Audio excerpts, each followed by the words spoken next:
Hello students, कैसे हैं आप सब। आई होप आप सब अच्छे होंगे। आईसीटी वर्चुअल क्लासरूम में आप सबका स्वागत है। मैं विकास। बच्चों, क्लास 10th का मैथ्स हम कर रहे हैं और आपका जो यहाँ पे चल रहा है बच्चों, वो चल रहा है क्वेश्चन पेपर का रिवीजन। ठीक है, तो आप 2023 का क्वेश्चन पेपर जो है उसको सॉल्व कर रहे हैं। तो 2023 क्वेश्चन पेपर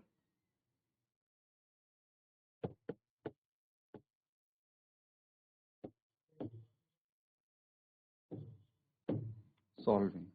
ठीक है, 2023 में जो आपका क्वेश्चन पेपर आया था बोर्ड्स में, उसको हम सॉल्व कर रहे हैं क्लास 10th का मैथ्स का। अब अलग अलग क्वेश्चंस आपको देखने को मिलेंगे इसमें। इंस्ट्रक्शन जो थे वो डिटेल में हम डिस्कस कर चुके हैं और आप कुछ क्वेश्चन भी यहाँ पे कर चुके हैं। चलिए एक और क्वेश्चन देखते हैं। ये क्वेश्चन है, इसको समझेंगे बच्चों और नोट करेंगे। ठीक है, और जल्दी से इस क्वेश्चन को सॉल्व कीजिए। क्या है, बिंदुओं 4, 5 और 6, 9 को मिलाने वाली रेखा के मध्य बिंदु के निर्देशांक होंगे। क्या होंगे ये बताना है। एक अंक के लिए सवाल है। The coordinates of the mid point of line joining points 4, 5 and 6, 9 will be. तो मिड पॉइंट फॉर्मूला सबको आता है ना बच्चों। क्या होता है, मध्य बिंदु जब निकालनी होती है, कोऑर्डिनेट ज्योमेट्री याद है बच्चों किसी को। अब मिड पॉइंट कैसे निकालते हैं, बहुत आसान है बच्चों। देखिए, एक लाइन सेगमेंट आपको दे दी गई है, 4, 5 और क्या है 6, 9। ठीक है, ये यहाँ पे दिए हैं और आपको क्या बताना है, इसका मध्य बिंदु। ठीक है, इसका मध्य बिंदु एक्स वाई ये बताना है। तो मध्य बिंदु क्या होगा, एक्स कोऑर्डिनेट क्या हो जाएगा, x1 प्लस x2 बाय 2, और y कोऑर्डिनेट क्या हो जाएगा, y1 प्लस y2 बाय 2 ये हो जाएगा। ठीक है, बेसिकली है ये सेक्शन फॉर्मूला ही। यहाँ पे क्योंकि दोनों ही रेशियो 1:1 में, यहाँ पे ये जो मिड पॉइंट है ये इस लाइन सेगमेंट को 1:1 में डिवाइड करता है, इसीलिए इसका मिड पॉइंट का ये फॉर्मूला बन जाता है। अब फटाफट नोट कीजिए। अब तो मैंने तरीका भी बता दिया है, इजीली आप इसका आंसर बता सकते हैं।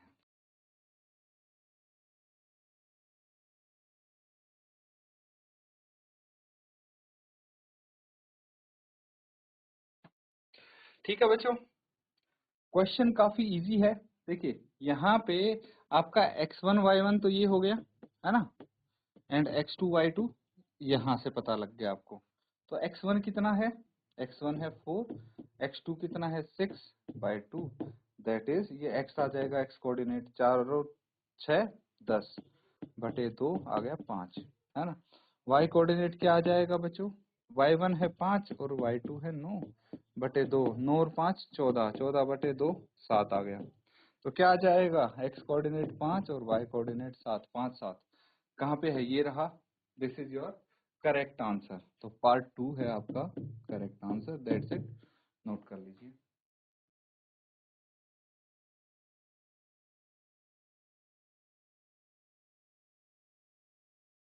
ठीक है बच्चों, सबने कर लिया है तो आगे हम देखते हैं, नेक्स्ट क्वेश्चंस करेंगे। चलिए इस क्वेश्चन को कंप्लीट करेंगे बच्चों आप। सिंपल क्वेश्चन है। क्या करना है, यहाँ पे दो समरूप त्रिभुजों की भुजाएं 4:9 के अनुपात में है। इन त्रिभुजों के क्षेत्रफल का अनुपात क्या होगा ये आपको बताना है। Sides of two similar triangles are in ratio 4:9। Area of these triangles are. बहुत सिंपल है ये तो, 1 मार्क्स का क्वेश्चन है ना बच्चों, इसीलिए इतने सिंपल और कम टाइम टेकिंग क्वेश्चंस आ रहे हैं, है ना। तो जब ट्रायंगल्स की साइड्स जो है, ठीक है, इनका रेशियो है 4:9, है ना, तो एरिया का अनुपात क्या आ जाएगा, एरिया का अनुपात 16:81 है ना। इसका स्क्वायर हो जाएगा सीधा सीधा, 4 का स्क्वायर 16, 9 का स्क्वायर 81, ये आपका आंसर आ गया, है ना। 1 मार्क्स वाले क्वेश्चन आपको ऐसे ही देखने को मिलेंगे। देखिए अगला वाला, ये भी काफी इजी है। क्या है ये क्वेश्चन? यदि द्विघात समीकरण x square plus k x minus 6 का एक मूल 1 है तो k का मान ज्ञात करना है। एक रूट आपको दे दिया गया है, क्या है? 1 है।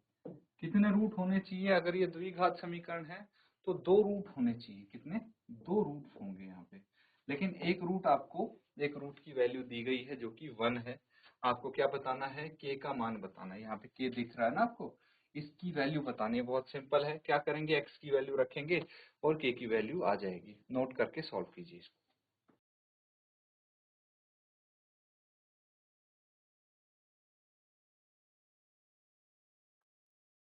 ठीक है बच्चों, सिंपल क्वेश्चन है, सॉल्व कर लिया होगा आपने। देखिए यहाँ पे अगर इसका रूट 1 है ना, जो fx है वो किसके बराबर है? 0 के बराबर है।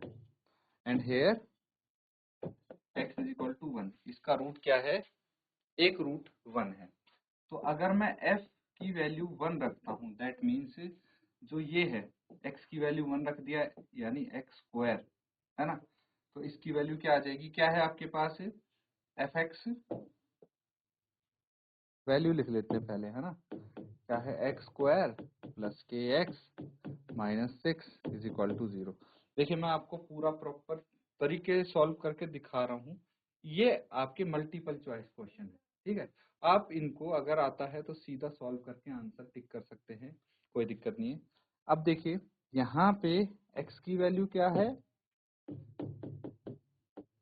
1, तो 1 का square plus k into 1 minus 6 is equal to 0। अब क्या करेंगे? 1 प्लस के माइनस 6 इज इक्वल टू 0। तो k कितना आ गया? 6 minus 1, k is equal to 5। k की वैल्यू 5 आ गई, यही तो निकालना था।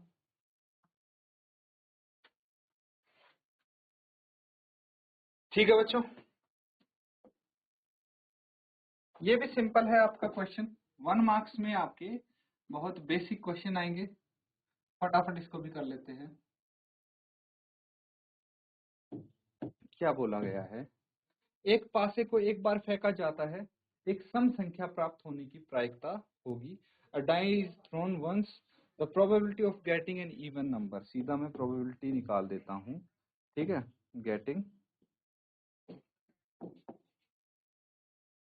गेटिंग एन इवन नंबर क्या होता है? डिनोमिनेटर में आता है टोटल नंबर ऑफ पॉसिबिलिटीज। तो जब एक डाई फेंकेंगे तो टोटल कितने केसेस होंगे हमारे पास? 6। 6 कौन से? या तो 1 2 3 4 5 6, इन नंबर्स में से कुछ भी आ सकता है बच्चों जब डाई फेंकेंगे, है ना। तो टोटल आउटकम्स तो 6 हो सकते हैं, पॉसिबल आउटकम्स, उससे ज्यादा नहीं हो सकती। अब इनमें से इवन नंबर चेक करो कितने हैं? 1 2 और 3। इवन नंबर है 3, कैंसल आउट कर दीजिए, 1/2 आ जाएगा। 1/2 कहीं दिख रहा है? ये आपका करेक्ट आंसर होगा।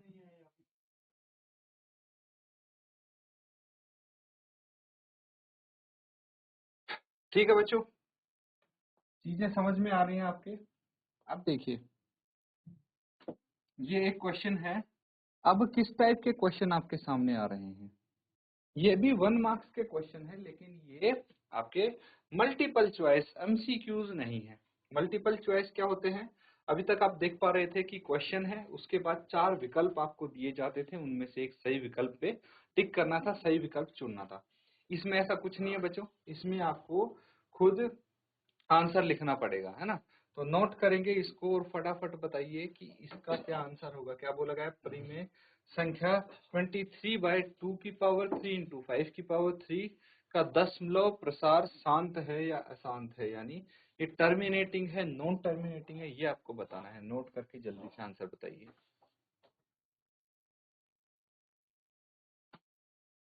देखिए बच्चों, यहाँ पे क्वेश्चन को ध्यान से देखेंगे कि टर्मिनेटिंग नॉन टर्मिनेटिंग क्या होता है, terminating decimal, non terminating decimal, ये हम समझेंगे। रैशनल नंबर क्या हुआ? रैशनल नंबर वो हुआ जो p/q की फॉर्म में लिखा जा सकता है जहाँ पे q is not equal to 0 and p and q can be integers, है ना, कोई भी इंटीजर हो सकते हैं। ये चीज हुई आपकी रैशनल नंबर। अब हम बात करते हैं terminating and non terminating decimal की, ठीक है। इस टर्मिनेटिंग और नॉन टर्मिनेटिंग रिपीटिंग, क्या मतलब हुआ इसका? नॉन टर्मिनेटिंग होता है, देखिए एक डेसिमल नंबर अगर आप लिखेंगे जैसे 2.543, यहाँ तक आया, कितने डिजिट तक आया? 3 तक आया, 3 डिजिट तक लिखा, फिर टर्मिनेट हो गया, इसके आगे कोई भी नंबर नहीं आएंगे, इतना ही डेसिमल है, दिस इज टर्मिनेटिंग डेसिमल। अगर नॉन टर्मिनेटिंग की बात करें तो 2.124532946 एंड सो ऑन, ये चलता जाएगा, खत्म ही नहीं होगा डेसिमल के बाद जो डिजिट्स आ रहे हैं, दैट इज नॉन टर्मिनेटिंग। अब यहाँ पे तीसरी चीज की बात की जा रही है, नॉन टर्मिनेटिंग रिपीटिंग। क्या हुआ नॉन टर्मिनेटिंग रिपीटिंग? जैसे 2.45, मैं रैंडमली कुछ भी लिख रहा हूँ बच्चों, सिर्फ आपको समझाने के लिए, ठीक है। तो 4567 है, 4567 4567 45 एंड सो ऑन, ठीक है। तो क्या हुआ, ये है नॉन टर्मिनेटिंग, क्योंकि ये चलता जा रहा है, आगे तक चलता जाएगा, है ना। ये dot dot dot dot dot का मतलब है आगे तक ये चलता जाएगा। और रिपीटिंग भी है 4567, इसके बाद क्या हो रहा है, वापस से 4567 रिपीट होने लग गया ना, ये फिर से यही आ जाएगा 4567 रिपीट हो रहा है, ठीक है। This is non terminating repeating decimal, ठीक है। जैसे आप 20 को अगर 6 से डिवाइड करेंगे कितना आ जाएगा, या फिर 10 को 3 से डिवाइड करेंगे क्या आ जाएगा, 6 इंटू 3 6 18, कितना बच गया, 2 बच गया, 0 उतार ली, 20 6 18 3 3 3 3 3 3 3, क्या है ये है नॉन टर्मिनेटिंग रिपीटिंग डेसिमल, समझ रहे हो। तो ये होता है, अगर आपसे पूछ लिया जाए terminating decimal, non terminating decimal, non terminating repeating decimal क्या होता है, तो अब आप बता पाएंगे ये चीजें। चलिए इसके बाद देखिए क्या है आपके सामने, यहाँ पे क्वेश्चन में दिया है 23 अपॉन 2 की पावर 3 5 की पावर 2। तो इसका अगर डिनोमिनेटर देखें 2 की पावर m इंटू 5 की पावर n, इस फॉर्म में है ना, ये होना चाहिए हमारा टर्मिनेटिंग। देखिए अगर मैं इसको लिखता हूँ 23/2 की पावर 3 हो गया 8, 5 की पावर 2 हो गया 25, कितना आ गया ये, इसको मैं लिख सकता हूँ 25/200, है ना, 25/200 आ गया, 2 से कैंसिल आउट कर दिया तो ये कितना आ गया, 23 है ना, 25 नहीं 23 है, तो यहाँ पे 23 लिखेंगे बेटा। 23/200, 2 से कैंसिल आउट कर दिया 11.5 आ गया, और नीचे कितना आ गया 100, तो ये आ गया 11.5/100। ऊपर डेसिमल लेके जाइए 0.115, ये आ जाएगा। तो ये डेसिमल के बाद सिर्फ 3 डिजिट्स हैं, खत्म हो गया ना, टर्मिनेट हो गया, टर्मिनेटिंग डेसिमल। इस तरह से कर सकते हैं बच्चों आप। अगला क्वेश्चन देखिए, ये क्वेश्चन है, नोट करिए इसको और सॉल्व करने की कोशिश करिए।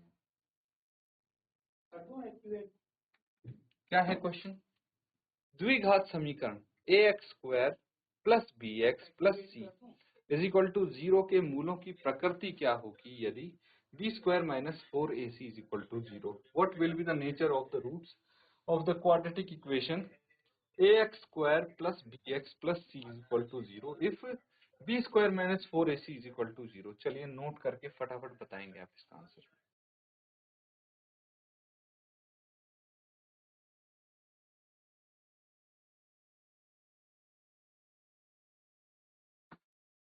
ठीक है बच्चों, इसको कर लेते हैं फटाफट।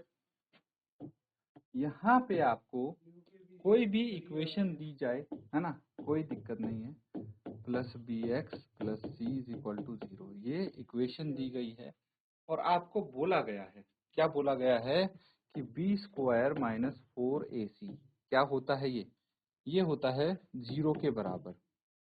This is discriminant. इससे क्या निकलता है? डिस्क्रिमिनेंट डी, ये डी होता है। तो डी यहाँ पे 0 दिया है, ये पता है ना बच्चों। डिस्क्रिमिनेंट, डिस्क्रिमिनेंट यानी विविक्त कर, ठीक है। डिस्क्रिमिनेंट विविक्त कर। 3 कंडीशन होती हैं, या तो डी आपका 0 हो सकता है, या डी 0 से छोटा, या डी 0 से बड़ा, ठीक है।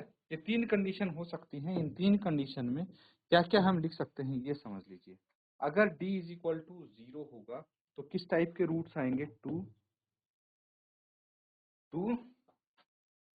इक्वल